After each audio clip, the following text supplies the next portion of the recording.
What's up, guys? Today's video is about smoking cigarettes in 36p quality. Now, what do I mean by this?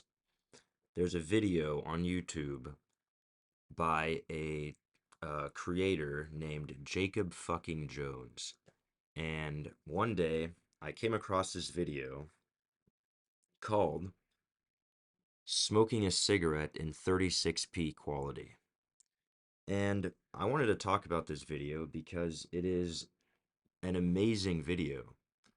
It's someone who has a title and who delivers.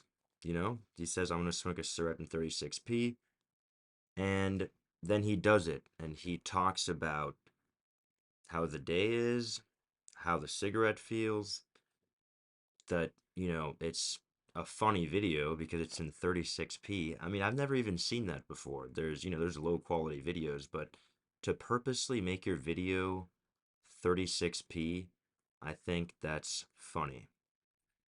And I was going to actually shoot this video outside and smoke a cigarette in 36p myself, kind of just as a, cause it's funny. I mean, I actually think that's really funny. But I actually just smoked my last cigarette a while ago, and I don't know. I'm not buying any more of my own nicotine right now. Probably to like save money, and it's such an annoying drug. Like at least alcohol, you get more social, and other drugs have other effects, but nicotine like literally just feels good and it's addicting, and well, I guess it could be like a nootropic.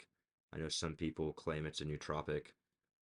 I don't know about that, but it feels good. Um Anyways, this video is not about substances. This video is about what I like so much about the smoking a cigarette in 36p quality video. And what I like so much about it is it feels raw. Like it just feels good. It's like a breath of fresh air. It's like, something you weren't expecting. Like that day, I was not expecting to watch someone smoke a cigarette in 36p quality. That was like surprising. There's no like crazy thumbnail. There's no like freaking script that's like designed to keep your attention held for as long as possible. It's like, okay, today I'm gonna smoke a cigarette in 36p. You guys can tune in. If you guys don't want to tune in, then, you you aren't even tuned in the first place, probably, right? You'll just click away. So, it's a really good video, and it's I don't know, it's just like natural, I guess. I don't know, like actually, Jacob fucking Jones, his whole channel is like pretty cool.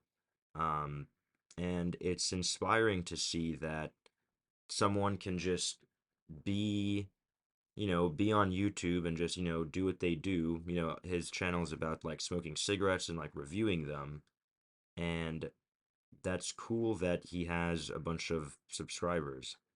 It's a cool audience. I don't know what kind of people subscribe to Jacob fucking Jones. I'm subscribed, but I don't know who everyone else is.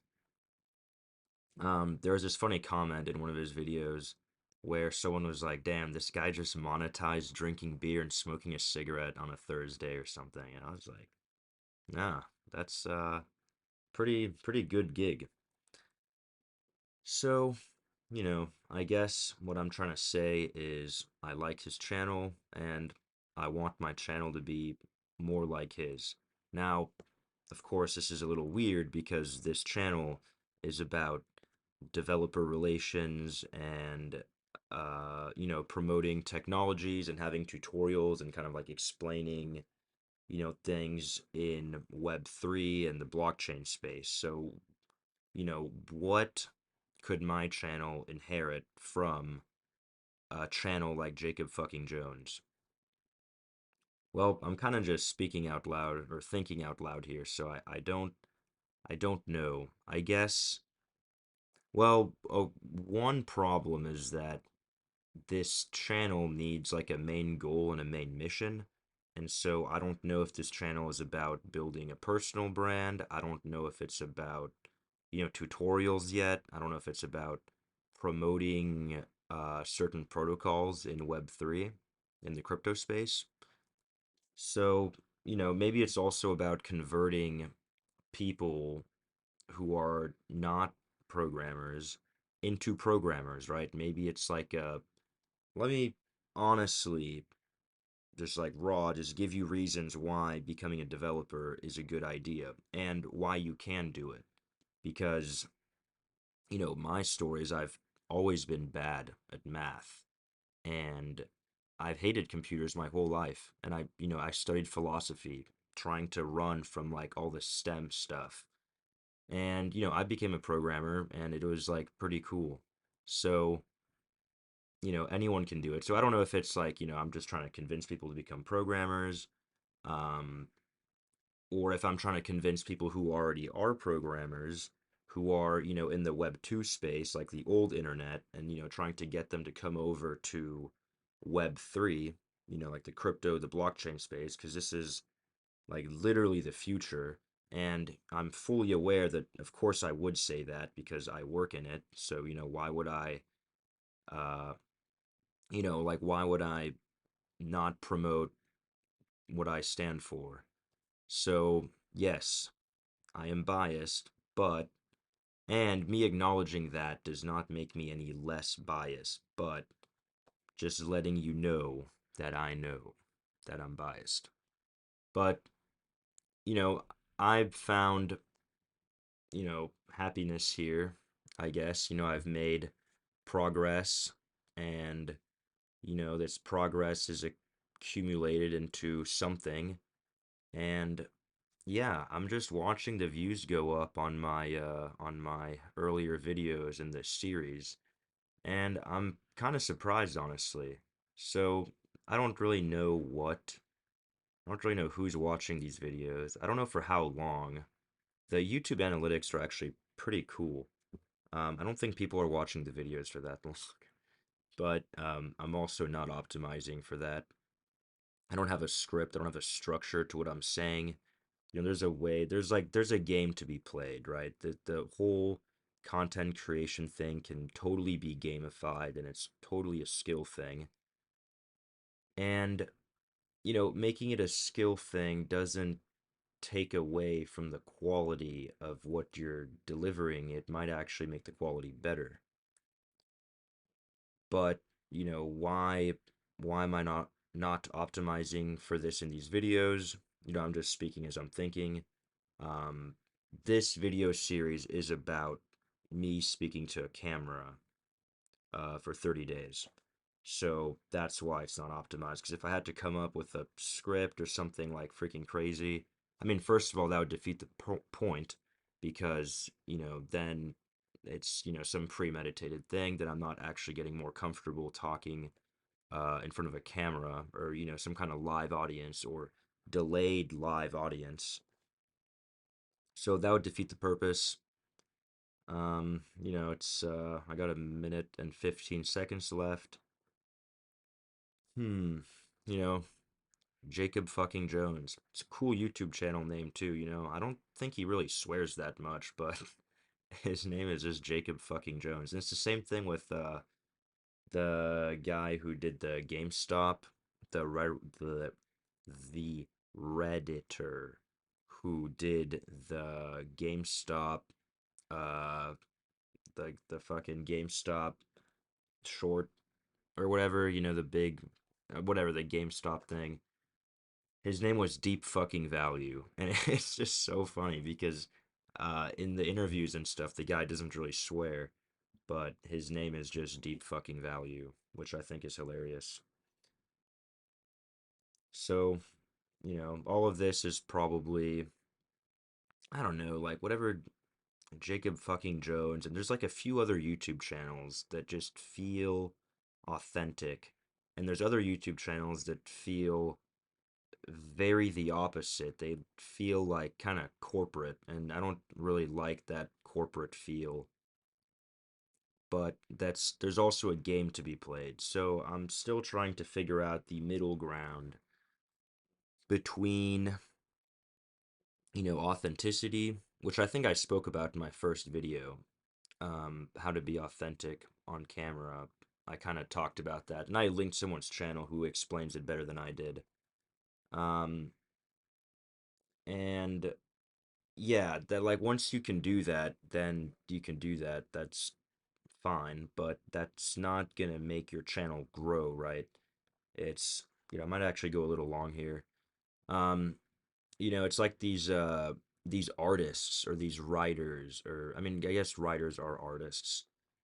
These creatives who create, and when it doesn't reach the masses, when it only appeals to a niche audience, they're mad and they blame society, being like, oh, like people are too stupid to understand my art.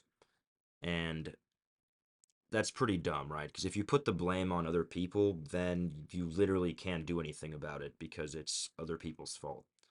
But there's other music artists who understand that they have a niche, not just musical artists, all artists. There's some of them who understand that they have a niche and they're cool with that. They're not trying to appeal to the masses. There's a musical group called Death Grips, and I think they're pretty niche, but I think they've gotten bigger as an experimental music group, and they know that their music is niche. And then there's other rappers, or I don't know. I've never really heard of this, but I'm assuming it's a thing. Actually, I knew a few like SoundCloud rappers in my high school. They'll complain that like their music isn't getting super big when it's niche. So, with a channel that tries to be authentic, but that also has a purpose of, reaching a bunch of people in Web3 and ultimately uh helping people use technologies as they come out through educational resources, through challenges, through tutorials. It's also the job of this channel to try to appeal to more people than, just the people that I, but the people who would just like my channel just for liking my channel, such as, people who like the Jacob fucking Jones channel. That's a pretty cool channel because there is no ulterior motive. I think the guy just likes smoking cigarettes and he likes talking in front of a camera, and so he does it, which is cool. However, this channel, my channel, is has two motives. Yeah. There's the, actually be authentic and like, I don't know, just not come off as like some like weird, YouTube channel that's like trying to be the next big thing. And actually reaching uh, the masses of Web3. So I don't actually know if the last sentence I said, I kind of lost my train of thought and then assumed that the next sentence I was going to say like linked to the other one. So it might have been completely unrelated because I lost my train of thought in the middle of that sentence. So, this goes back to video one with like I don't have anyone to like check me if I make a mistake or something. I guess I'll just like see it later when I watch this video and be like, fuck. But yeah, so I apologize for that if what I just said made no sense. Anyways, fuck, 14 minutes. Alright, it's a little long. That's my video for the day. Peace out.